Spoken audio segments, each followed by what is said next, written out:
Hello दोस्तों, श्री राधे राधे। आप सभी का स्वागत है। आप सभी को अपनी यूट्यूब चैनल में। आप लोग कैसे हैं?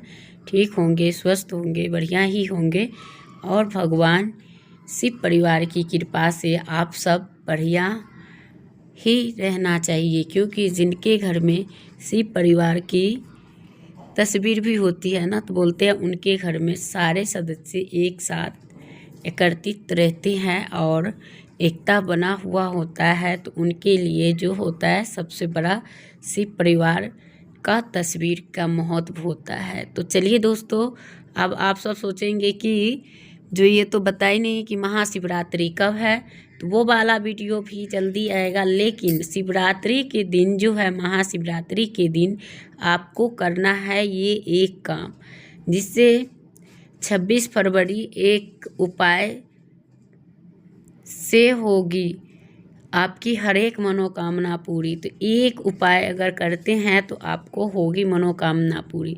तो चलिए दोस्तों, आप सभी को वीडियो अगर कहीं से भी अच्छी लग रही हो तो वीडियो को लाइक करिए, चैनल को सब्सक्राइब करिए और ज़्यादा से ज़्यादा श्री हरि तो वही है। तो आप लोग को उस दिन अगर महाशिवरात्रि के दिन अगर उपाय करना चाहते हैं और उस दिन आपको क्या नियम का पालन करना होगा और किस तरह से करना होगा, तो सबसे पहले हम ये जानेंगे तो वो कौन सी उपाय होगी जो हमें उस दिन करनी चाहिए।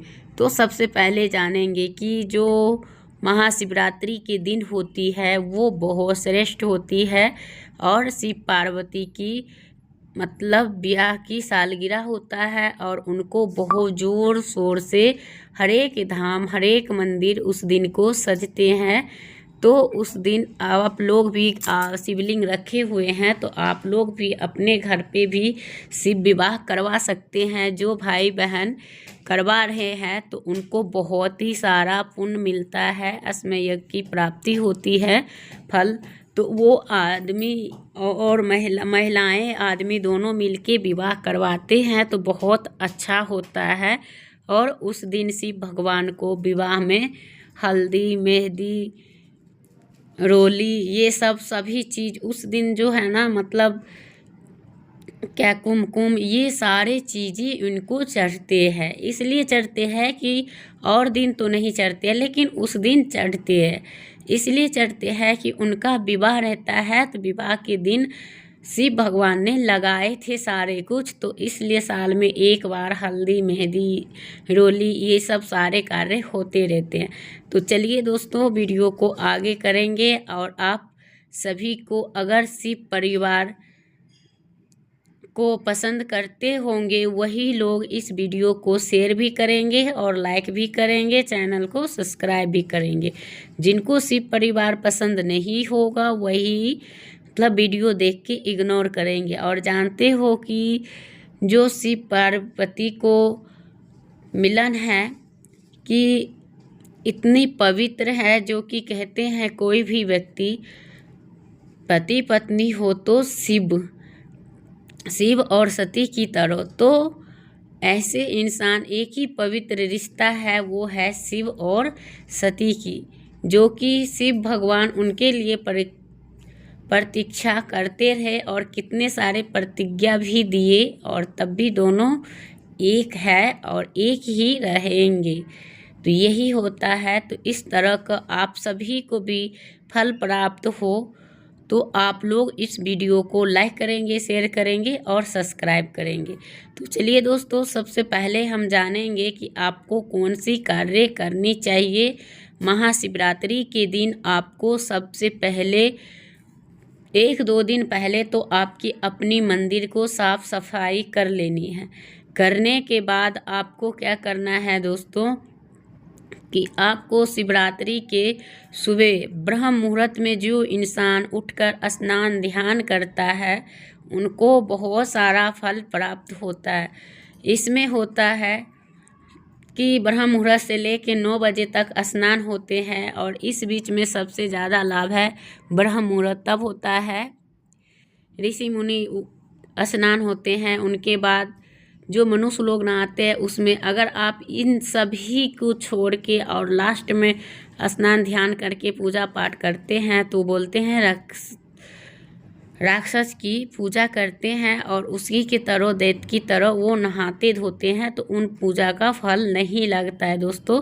तो इसलिए उनको समय से करें और समय से करने पे ही उनका पूजा व्रत स्वीकार होता है। और जो लोग नहीं कर पा रहे हैं तो उनसे यही है कि आप एक दिन उठ के देखिए, फिर आपको धीरे धीरे करके आपकी आदतें डल जाएगी और आप उठते ही रहेंगे। ऐसा नहीं होगा कि आप नहीं उठ पाएंगे। भगवान की जो मनुष्य कह के सोते हैं तो उनको उसी समय से उठा भी देते हैं। और जो लोग यानी कि नहीं उठ पाते हैं, और चलिए अगर आप बीमार हैं तो बीमार व्यक्ति को भगवान खुद ही कहते हैं कि आप इतने शरीर से अस्वस्थ हैं तो आप नहीं उठते तो आपको पाप नहीं लगेंगे। कोई नहीं, आप उठ के बस ये करना है कि आपको तब भी बिस्तर पर से आँख खोल लेना चाहिए, क्योंकि सूर्य देव को कभी भी अपमान नहीं करना चाहिए। कोई भी मानव शरीर हो उनको ये नहीं करना। अगर जो व्यक्ति कर रहे हैं तो उनका बहुत दुष्प्रभाव पड़ता है और पड़ेंगे भी। ऐसा नहीं है कि नहीं पड़ते हैं, तो पड़ते हैं। तो ये है दोस्तों। और उस दिन स्नान करके और आपके पास में शिवालय है तो शिवालय जाइए, नहीं आपने शिवलिंग रखे हैं घर में तो उस दिन आपको 5 बेलपत्र तो चाहिए, समी के पत्ता और क्या कहते हैं धतूरा, ये सारे चीज़ें आपको मतलब ज़रूरी है। जिससे कि आपको उसमें करनी चाहिए। जो शिवलिंग को उस दिन आपको पंचामृत बनाने के लिए आपको 5 चीज़ का ज़रूरत होगी, जिसमें रहेगी दूध, दही, शहद, घी और गंगा जल। ये और उसमें थोड़ा सा चीनी का बुरादा रहता है या गुड़ का, लेकिन वो शक्कर कुछ भी डालना ही चाहिए। फिर उनको अभिषेक करते हैं। और उस दिन अगर चाहो तो आप लोग शिवलिंग लाने का भी उस दिन बहुत ही बड़ा महत्व है और लाना चाहिए। हर एक घर में शिवलिंग होना ज़रूरी होता है। और ये हम नहीं कहते हैं दोस्तों, ये हमारे गुरुजी प्रदीप मिश्रा जी कहते हैं हर घर में शिवलिंग होना ज़रूरी है। अगर घर में रखते हैं, घर के अंदर मंदिर में, तो डेली उनको स्नान मतलब उनको 1 लोटा जल चढ़ाने वाला चाहिए। इसलिए शिवलिंग को मंदिर में क्यों नहीं रखा जाता, क्योंकि मंदिर में शिवलिंग इसलिए नहीं रखा जाता, अगर बाहर में रहते हैं तो हम कोई महीना में हर एक औरत मानसिक धर्म होती है तो वो जल नहीं दे पाते हैं, बाहर में रहते हैं तो कोई और भी दे सकते हैं। तो इस वजह से ज़्यादातर शिवलिंग बाहर रहते हैं कि उनको 1 लोटा जल चाहिए तो चाहिए। तो ये करना होता है। और जो लोग मंदिर में रख रहे हैं तो उनको भी उसी तरह अभिषेक करके और अभिषेक करने के बाद आपको विधिवत पूजा पाठ करना है और उनका पसंद का भोग प्रसाद जरूर चढ़ाए और लगाए। फिर उनको गठबंधन करवाए। आप सोचेंगे कि शिवलिंग है तो माता पार्वती तो है नहीं, तो देखिए उस दिन माता पार्वती को आप हल्दी का भी निर्माण करके आप लोग बना सकते हैं, क्योंकि हम लोग भी शिव भगवान की विवाह करते हैं तो हल्दी से बनाते हैं। और बनाने के बाद शिव भगवान को और माता पार्वती को विवाह करवाते हैं, जो कि इसी प्रकार करवाना चाहिए। और सबसे उसमें जो श्रेष्ठ होती है वो होता है उनका गठबंधन। तो आप दोनों पति पत्नी मिल के कर रहे हैं तो आपको और बहुत ज़्यादा फल मिलता है, क्योंकि जोड़ा से किया गया कार्य सफल और शीघ्र होता है। और अकेले करते हैं तो होता तो है, लेकिन कभी भी अकेले जब रहे कि आपकी कोई ऐसी परिस्थिति रहती है कि जब आपका कोई जैसे वर्किंग लेडीज हो या वर्किंग आदमी जाते हैं तो वो नहीं है, तो आप उनके नहीं रहने के वजह से आप कर सकते हैं। ऐसा भी नहीं है कि नहीं कर सकते हैं, करते हैं, लेकिन जितना फल दोनों में है उतना उसमें नहीं रहते हैं, लेकिन फल प्राप्त होते हैं।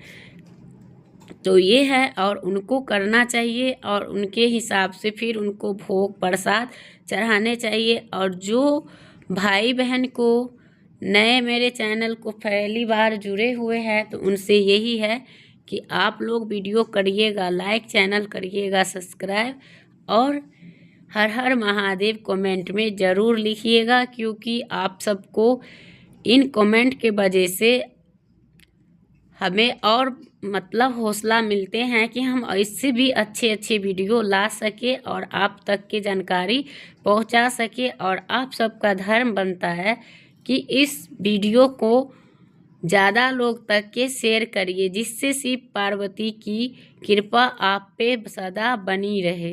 तो जो चाहते होंगे वही करेंगे, जो नहीं चाहते होंगे तो वो नहीं करेंगे। तो यही है, और उनके साथ साथ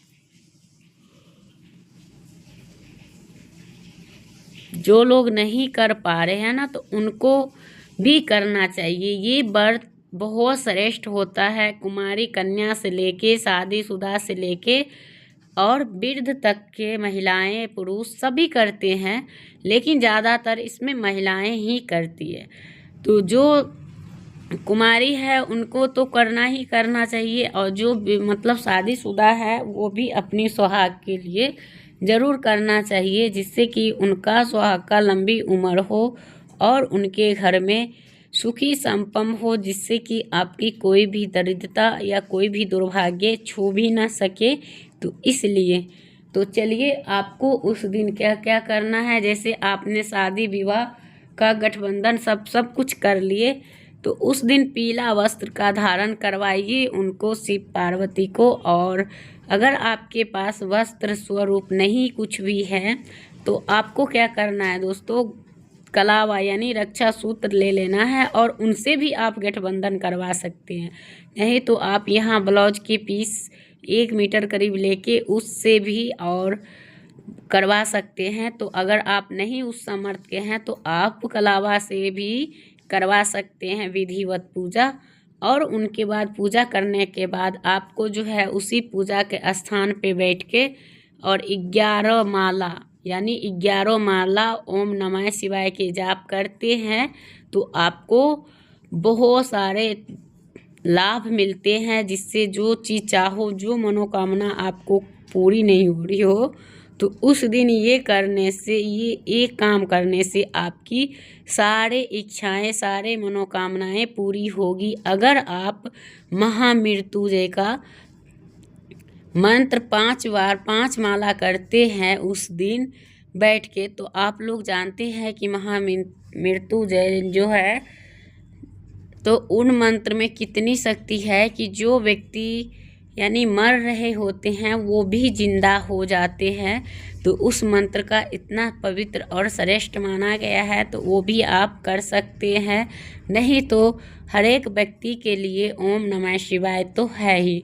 अगर आपने इतनी बार कर लिए उपाय और आपकी इच्छा फिर भी नहीं पूरी हो रही है दोस्तों, तो उस दिन आपको क्या करना है, 1 लोटा जल, पहले गंगा जल और जल भर के सीधा शिवालय जाना है। शिवालय क्यों जाना है दोस्तों, तो शिवालय उस दिन ज़रूर जाना चाहिए सभी को। और शिवालय जाके घर से जल लेके जाना है, और आपको सबसे पहले कहाँ चढ़ाना है, गणेश जी के स्थान पे। फिर कहाँ चढ़ाना वो जल, कार्तिकेय जी के स्थान पे। फिर कहाँ चढ़ाना है, अशोक सुंदरी माता के स्थान पे। फिर आपके कटी भाग पे। और जो 5वां जल होता है वो जल शिव भगवान के ऊपर चढ़ाएंगे। लेकिन इससे पहले आपको जो है, आप उत्तर डायरेक्शन में खड़ी होनी है, और आपका लोटा का भी मुख उत्तर दिशा ही होनी चाहिए। इस हिसाब से पकड़िएगा, और फिर उनको पूजा करना है। तो कभी भी शिवलिंग पर जल चढ़ाने जा रहे हो तो ये नहीं कि डायरेक्ट यहाँ से जल भर के गए और शिवलिंग के सिर पर डायरेक्ट डाल दिए। ऐसे करने से न आपका जहाँ पे लाभ होता है वहीं से आपका हानि स्टार्ट हो जाता। तो ऐसा नहीं करना चाहिए। पहले आप यहाँ से पूजा करके तब ऊपर तक के जाइए। फिर उनके बाद आपको क्या करना है, वो जल अगर आपकी कोई भी मनोकामना इतने सालों वर्षों से नहीं हुआ है ना, तो वो महाशिवरात्रि के दिन अगर आप कर लेते हैं तो आप यकीन मानिए कि आपको रियली में पूरा होगी मनोकामना। जो भी हो आपकी हर एक मनोकामना उस दिन पूरा हो के रहेगी। तो आपको क्या बोलना है, जैसे कि हम बोलते हैं ओम नमः शिवाय, ऐसे सभी व्यक्ति बोलते हैं ओम नमः शिवाय, ये बोलते हैं। तो ओम नमः शिवाय, शिवाय चला गया ना, तो जैसे शिवाय, तो अब आपका वही ओम नमः शिवाय के उल्टा बोलना है, शिवाय नमः ओम, शिवाय नमः ओम। ऐसे करके आपको 21 बार, कम से कम 21 बार बोलना है और जल चढ़ाना है। और आपको जो इच्छा है आप उनसे प्रार्थना करके उनसे आप हाथ फेरते हुए बोल दीजिए। और आपका देखिएगा इतनी शीघ्र ही आपका जो मनोकामना होगी ना, वो हर एक मनोकामना आपको ये शिव पार्वती आपकी मनोकामना पूरी करेंगे अवश्य में। तो आप लोग करिएगा। लेकिन उस दिन शिव भगवान के लिए आप लोग चाहो तो गरीबों को दान भी कर सकते हैं, आप चाहो तो 16 श्रृंगार का भी दान कर सकते हैं, आप चाहो तो सिर्फ मेहंदी का भी दान कर सकते हैं, आप चाहो तो लड्डू का भी भोग लगा के आप दान कर सकते हैं गरीबों में। क्योंकि उस दिन आप लोग जानते हो कि शिव भगवान का भूत प्रेत से ही ज़्यादा मेल थे। तो इनके लिए अगर आप गरीबों के अगर दान करते हो, जो उनके चाहने वाले होंगे, जो भक्त होते हैं, तो कहते हैं ना कि शास्त्र में ही यही शिव पार्वती ने कहा था कि हम कुंभ नहाने जाए। तो ये एक कथा थी, तो थोड़ी सी कथा हम बता देते हैं। तो पार्वती माता बोली कि शिव भगवान से सभी लोग कुंभ नहा रहे हैं, हम भी नहा लेते हैं। तो बोले चलो नहा लो। तो वो बोला कि कोई नहीं कुंभ नहाते हैं, बस एक ही व्यक्ति नहाते हैं। तो पार्वती नहीं बोली कि सारे भक्त आपको तो नहा रहे हैं प्रभु, हमें भी नहाने चलना चाहिए। तो बोले चलो देखते हैं कौन भक्त आपका प्रिय है। तो उसमें से कोई भक्त ऐसा नहीं था जो कुंभ नहाने जा रहे थे। तो शिव पार्वती दोनों गए हुए थे, जो कि स्नान किए, फिर वो नहाने गए, स्नान करने जा ही रहे थे। तो ये बोले कि देखो हम गड्ढा में गिर जाते हैं नाली में, और देखते हैं कि कौन हमारा भक्त होता जो हमें इसमें से निकालेंगे। तो सभी व्यक्ति आके देख के चले जाते थे। पार्वती कहते रहते थे, लेकिन वो दोनों एक बुढ़ा बूढ़ी की रूप धर रखे थे।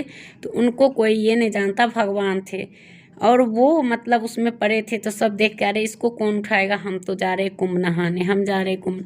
कोई नहीं उठाया। एक नौजवान लड़का जा रहा था, तो वो देखा उसमें गिरा हुआ, तो उनसे कहा, तो वो मतलब वही उनको उठाया भी नहीं, वो अपना वो भी चला गया देख के। तो बोला भाई मेरे को उठाएगा तो तू भी इसी में गिर जाएगा, मैं ऊपर हो जाऊंगा तू नीचे रह जाएगा। तो वो भी डर से नहीं उठाया।